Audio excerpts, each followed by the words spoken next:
Hey guys, I'm gonna show you how to install TikTok as an app on laptop. So to start, open any browser. Now go to the search bar and search for TikTok. So open the first website. Now once you're on TikTok, what you need to do is to click the three dots at the top right. Now go to more tools and go to apps.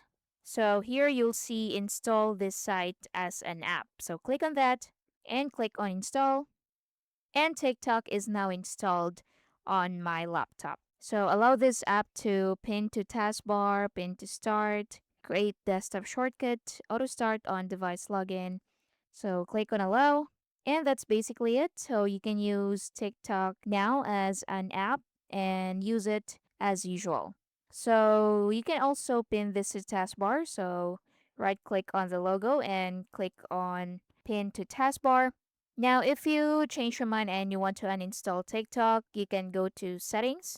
So click the start menu and go to settings. Now, at the left side, go to apps, go to installed apps, search for TikTok. Now, click the three dots right here and click on uninstall and tap on uninstall again to confirm the action. And that's basically it. Thank you for watching.